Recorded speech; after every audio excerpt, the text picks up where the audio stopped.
So moving on, and we mentioned earlier, actually, Rebecca, you mentioned about being left alone. Was it you that mentioned that, about being left alone with a baby? It was.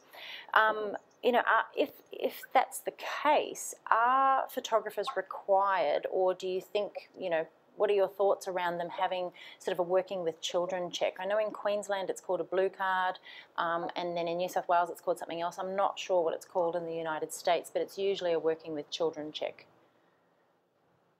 Yes, so the short answer and the easiest answer is yes, you should have one. So this is actually provisions in Australia. We have specific legislation that was introduced. And we broadly call it the working with sort of children check. As you said, yeah, the blue card up in Queensland for short. But what this basically is it's kind of like a background check, really, which is what I think people in a lot of other countries would understand. So it's a bit of a background check, and they're looking at your criminal record, and in some states now they're actually looking at whether there's been any history of employment sort of misconduct or any reports on you. So the short answer is yes, you're required. In some states, like Victoria, it's very clear that you need to have one, in fact, because they mention commercial photography as one of the specific categories for child-related services that you are required to have the check. It's not necessarily as clear in other places, but the movement that we're seeing for this legislation is to actually broaden it to incorporate more services that are going to be required to have this check. So my thoughts are that you should consider having the check done, and it's very easy. They've got an online process, and then you get a certificate, and the certificate is sort of valid for a number of years. And anything that you can sort of do that's going to kind of help you with your business that shows that that you're upholding sort of safety standards and things like that, it can only be a good thing, really. So yes, I would. And it builds that trust between you and your clients. But like you said, that it does change in different states and countries. So it's best to kind of, ring up or go to the website and get the information that you need to know if you actually can get one as a photographer in some states, or if you are required to have one as well. Yeah, but it's usually for people who are working with children on their own without the parents. Yeah. Yes, it's usually there are some categories which are specified, and if you're in one of the specified categories, then you're required to get it. And then the second criteria is where you're sort of face-to-face. There are certain exceptions for some things, particularly in New South Wales. So you need to check. So as you said, the first is, are you required to get it? And if you're required, then you absolutely have to. And the second thing is, if you're not required, but you think you might fall under the category, is it a good option? And I would say probably yes, it's a good option to have one. Yeah, absolutely. I know there's been some discussion around that, but that's why we thought that best to bring it up, because there are, like you said, those different requirements in different areas of the world. Okay, yes. So Louisa, I'm a big fan of all of your beautiful composite work. My question for you at the moment, I believe that you're probably the best person to answer this, because of how, and you mentioned before, how you've evolved and changed the way you work because of your experiences, because of what you've, learnt and gained throughout your career. But are there some poses and setups that you would consider to be either too dangerous to attempt or, too risky? There definitely would be. We have all seen some questionable posing, and I think we hope that we fall back on our instinct and our common sense as to what is going to be safe for a baby to be in. So over the years of my posing, there were certainly poses that I knew as I was beginning, I thought, well, I needed to do that particular pose because I'm a newborn photographer, I need the beanbag, I need to have the baby on the hands. I did some training on that pose, and I didn't ever feel comfortable I felt instinctive that was my thing. So instead of continuing on with my training, which would have been really what you should do, I felt that I wanted to move in the path where I wanted to follow posing that was safe and comfortable for babies. I'm definitely an advocate for training and in-person workshops. My career started with a one-on-one full-day mentoring session before I even touched a baby. So I did a lot of education before I handled a baby. I think that's a really great way to start. I think in-person, hands-on experience to understand how to work with babies is just, you cannot put a price on it. I think it's incredibly important what we do. I ended up doing, I think, 4 workshops, but I didn't attempt the froggy pose until 2 years down the track, once I'd had a lot of experience. And even then, I followed my instincts that that wasn't for me, and that was okay. I didn't really feel comfortable doing it. I didn't really love it. And that's the thing, sometimes you evolve in a different direction because something you feel instinctive about. So I ended up changing my styling. So 2 of the big things was that obviously composites require, if you were doing any kind of hanging shot, so I loved flowers, so any kind of hanging shot will require you to shoot it separately. So I always shot baby on the ground in a basket and then the basket hanging up. So that kind of evolved in that then I thought, well, there were easier ways to do that. You could shoot them separately, not on the same day, because the workflow doesn't make sense. So every time I did a shoot, I would think, how's a safer and cleaner way to do that? I actually don't need to have the baby next to flowers because there are bugs and there are other things. So my posing and style of shooting things separately really evolved from me evaluating how I could do it in a safer way, a more comfortable way. So 3 years ago, I may have put baby into a basket of fresh flowers, but now I don't do that anymore because, one, it doesn't work. It makes sense financially, and my accountant made sure that I made sense financially. So driving out to the markets and adding all that up in the budget, and then all the bugs that once you've had a couple of bugs unexpectedly come into your studio, you realise I just don't want to see a bug on a baby. So over the time, I've just critically thought about how I can improve what I do. I now changed from a 50mm lens to a 35 so that I don't have to have a step stool. If I need to get on top to get the good perspective of a basket, I'll shoot it separately so I don't have to hover over the top of a baby. I always have my strap on my camera, but for those ones where I really want to get on top of a nest, I will shoot it separately.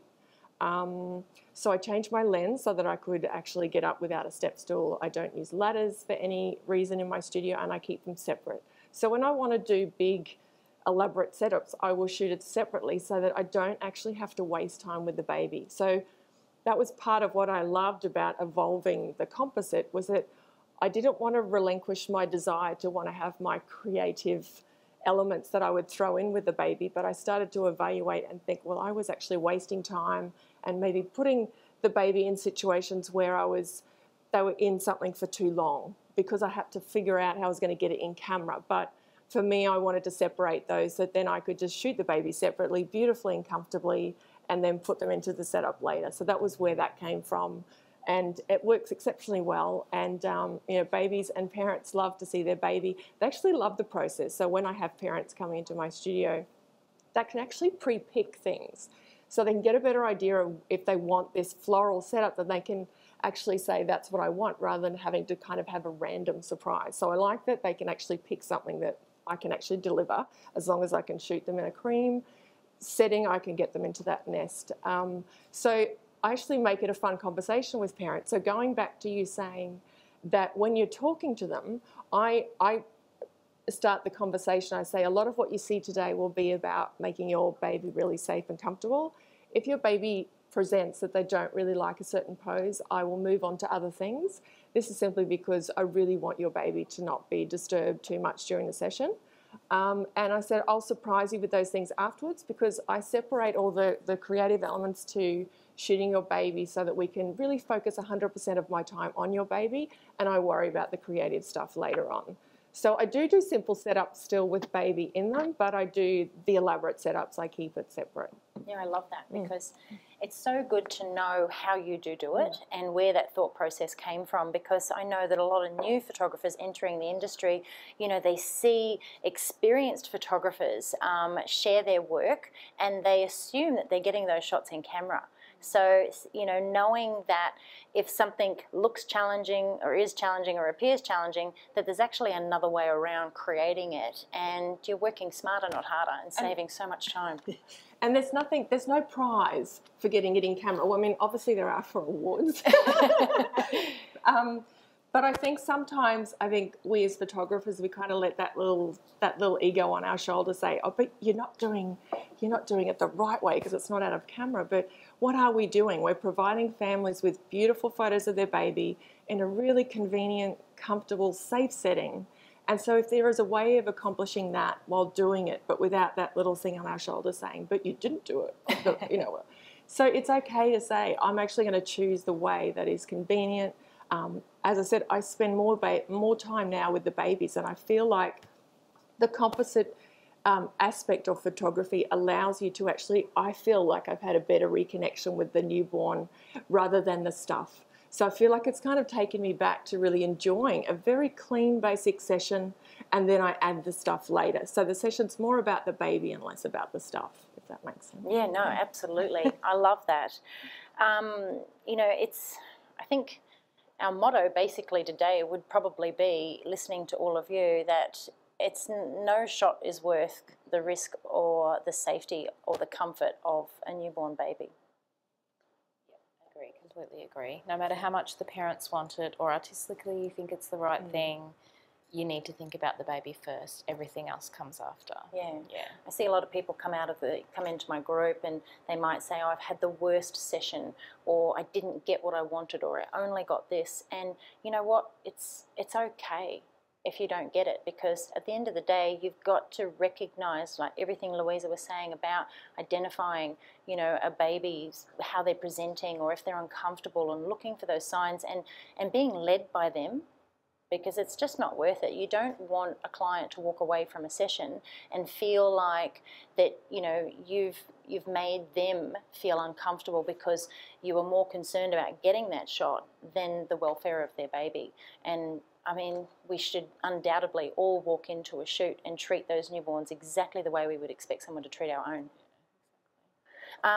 So I have one more topic that we're going to talk about, and it's going to be a bit more general because there's been a lot of questions lately that I've seen. I'm not sure about you guys, but you know, people talking about accreditation and training. And you mentioned before, Louisa, about having that one-on-one training and how imperative it is for you to understand not only, you know, how to work with babies, but also, you know, how to understand some of the shots that are created. But I just want to throw in there, when it comes to those training sessions, do your research. Don't just find somebody that's advertising and teaching a workshop. Make sure that they've got experience. Make sure that they've got all of the right information. Really do your research into who you invest that time and money with, because you don't want to be learning something the wrong way. They could have lots of different backgrounds. But yeah, I thought I'd open this up for a bit of a discussion with all of us in terms of the accreditation and the training. Does anybody feel like they want to kick it off? I can see Rebecca getting comfortable there. I don't know, I've noticed with accreditation, and I get asked that a lot, you know, is there any way we can become accredited? And I suppose for me, like you actually said earlier, Rebecca, that the laws are different in every state, territory, country.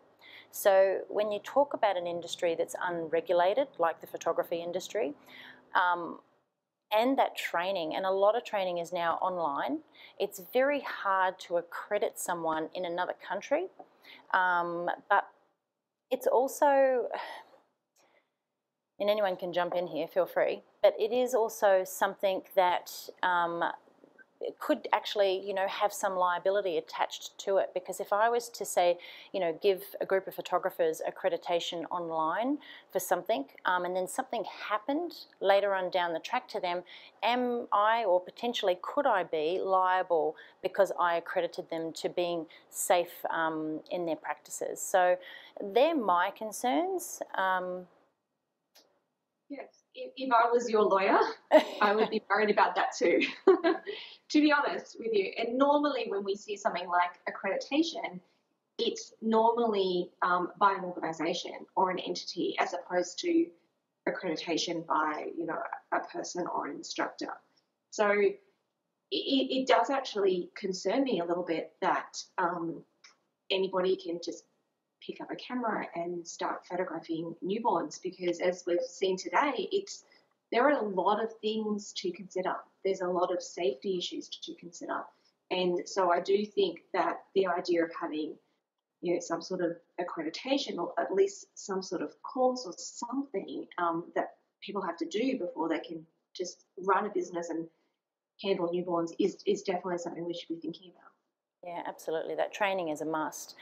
Christine, you've been teaching workshops for a really long time. Like, what are some of the sort of scenarios that you've kind of heard or seen or had questions asked to you during those training sessions with concerns?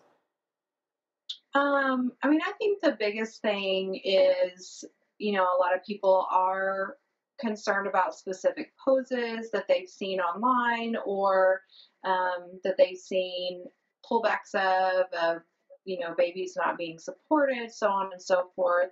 So I just make it very clear. And, a lot of the safety thing I feel is just common sense. I mean, we're dealing with brand new babies that have, some people, photograph them 7 a week to 2 weeks in, and they're brand new. So we have to just be smart. And a lot of it, again, like I said, is common sense.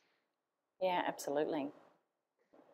I've been teaching workshops, like a few of you for a while, and, they are very adamant that they want to learn certain poses, and I often see looks of disappointment when I say that's not actually something that I do in my studio when they ask for something specific. So trying to sort of advise newer photographers around those things can be a little tricky as an educator, but you do have to, stick with your guns, I suppose, so to speak, and not do it just because somebody wants to do it as well, and express your reasons behind it too. But yeah, I truly believe you've got to go with your gut instinct when it comes to teaching too. And I know a lot of photographers get to that point where they want to start teaching, and there's no training courses out there for newborn photographers to start teaching. A lot of people kind of get thrown into it because somebody contacts them and says, "Oh, do you do mentoring?" I know that's how I got into it 8 years ago. So, and I would never have dreamed of being an educator in this industry. So, but I've also noticed how, I've changed and evolved like you have in the way that you teach and the way that you work, purely because you always evolve. You always have something new to learn, and you always, you come up with different ways and techniques to be able to get results faster, quicker, and safer. So yeah, I think one of the things that I love the idea of is I'm sorry.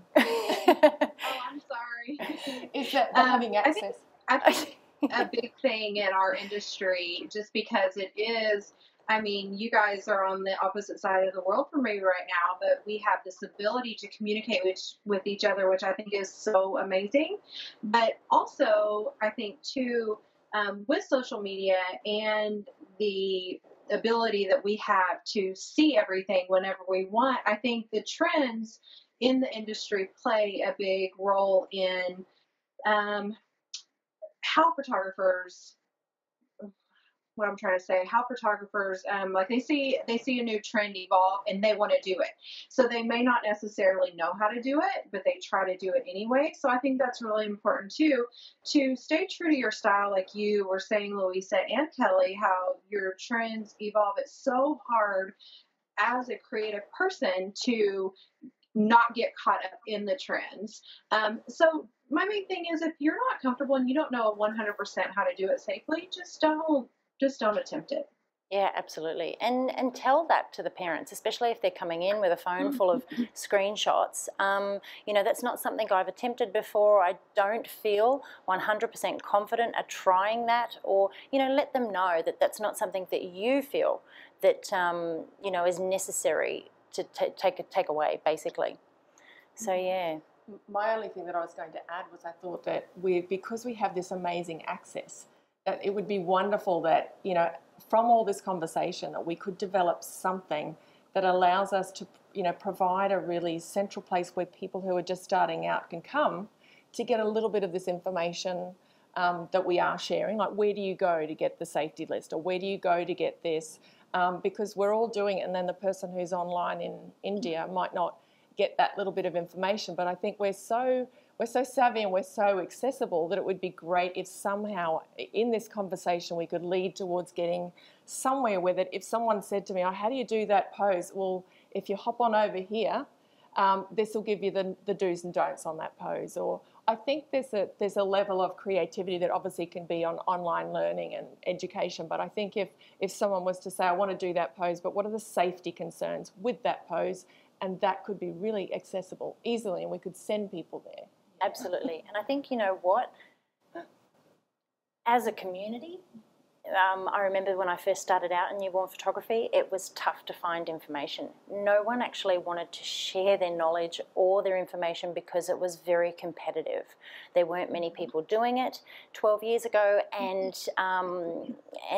you know, the very few that were, they really safeguarded their knowledge, and which I completely understand, but it was very hard to find that information. And now I think with, like you said, Kristen, that we're online, everything is so accessible.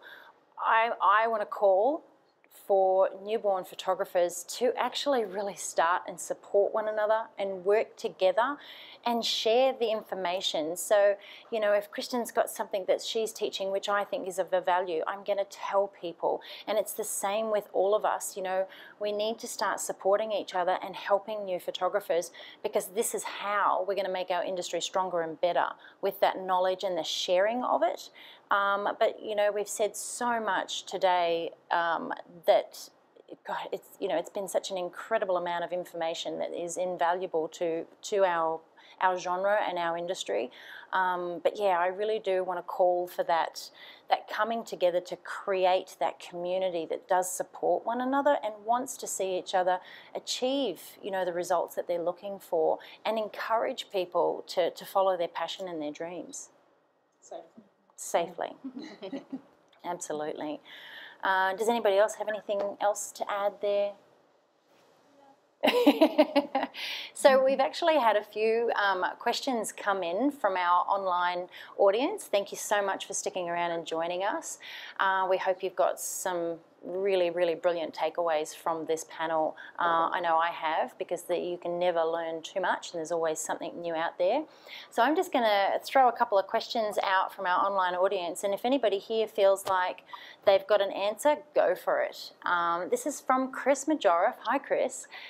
Is business insurance required while portfolio building? That might be one for you, Rebecca. Yeah, you know what? It's actually a really, really good question. I think portfolio building is a tricky one, because a lot of people will say they're portfolio building and they'll be portfolio building for months or years even. So really, I think if you're at the point where you are handling real babies and you're doing this more sort of regularly, then there's nothing stopping you becoming registered as a business and getting your insurance. That doesn't mean you have pressure to take on clients. You can still portfolio build, but you've set up your business legally.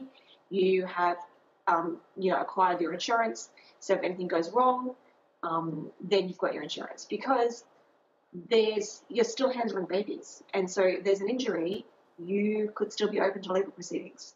So I know it's tough, because if you are starting out and you don't know if you're going to make it a business, you don't want to go down the route of, you know, registering and getting insurance. But I think I think you need to seriously consider it.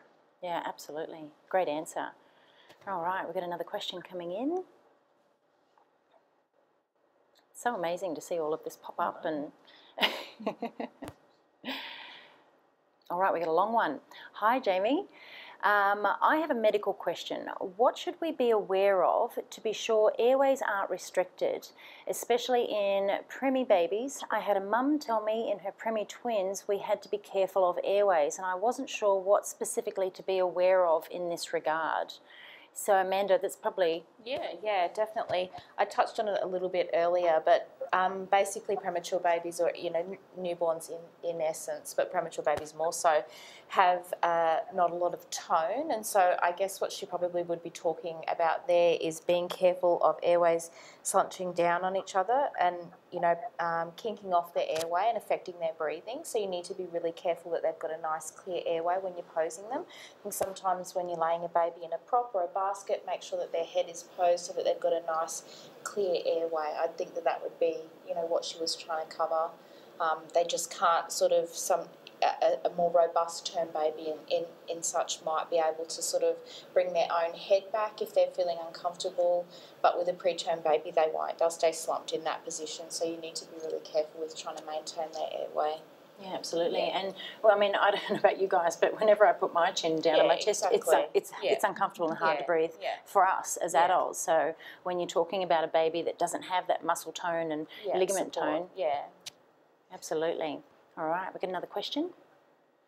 Is public liability the same as personal indemnity insurance? I'm going to say no, but Rebecca, I'm not sure if you heard that question or not. Is public liability insurance the same as personal indemnity insurance? Yeah, I think we need to be, this is one of the things I think I mentioned at the beginning, where we need to be a little bit careful about the terms we use because they differ between countries. So in Australia, we use the phrase public liability insurance. So I'm not sure, this must be an American comment from the sounds of it. So we don't really use that phrase, certainly not in terms of business. So the public liability insurance in Australia would cover you because you're practicing as a sole trader. So it will cover you sort of personally and your personal assets in relation to legal proceedings being brought against you or a staff member. Because as a sole trader, you can have employees. It doesn't mean you can't have employees. So as a sole trader in Australia, public liability will cover you for your legal costs for any injury to a third person or to a third person's property. Does that answer it? Yeah. And I think another, really important thing to know here, when you're sort of wanting to know more of these technical and business, I suppose, terms, is to contact insurance companies and ask them, let them know, this is the type of business that I'm running, this is what my business is registered as, what are the best insurances that I should have in place to protect me and my business. We recently just renewed all of our insurances coming into the new year, and one of the insurances that we took out is cyber theft. In addition to all of the other insurances that we have in place, because I have a lot of content online, and if something happened to that, I wouldn't be covered. And we all know what it costs to get IT people in to fix hackings and problems and breakdowns. So, and I'm not that technically advanced when it comes to all of those things. So, talk to your insurance brokers and get quotes from different companies, because some insurance companies will insure you for some things and others won't, like Rebecca said earlier. But if you haven't been with us for the whole panel, go back and rewatch the beginning, because we've covered a lot of different topics. We've shared a lot of advice from different areas, and there's some really invaluable information within this panel. It's been absolutely amazing. So yeah, I thank you guys for joining us online. And I just want to thank all of you for giving up your time, your knowledge, your experience to sharing it with our Facebook community that's joining us live, but our community as newborn photographers. It's been truly amazing. Thanks, Kelly. Thanks for organising. I think it's been. Thanks for I've taken a lot away myself from today, so it's been wonderful. Yeah, and this is what we're going to continue to do in supporting each other in this community and sharing our knowledge, because I truly believe personally that it is going to make our industry stronger, and it's going to be amazing. It already is amazing. So yeah, but we're going to sign off. Thanks again. It's been amazing. If there's some more questions in the comments, I'm going to come in a little later and try and answer those for you. And if you didn't catch the whole live, the video will be available afterwards. It's been recorded and will be uploaded, so you can re-watch, which I think would be a really beneficial thing to do, because there was so much information it might be hard to take it all in. I know that 12 years ago when I first started photographing newborns, I would have dreamed of having the knowledge that's been shared here today. So thanks again, and we'll see you later.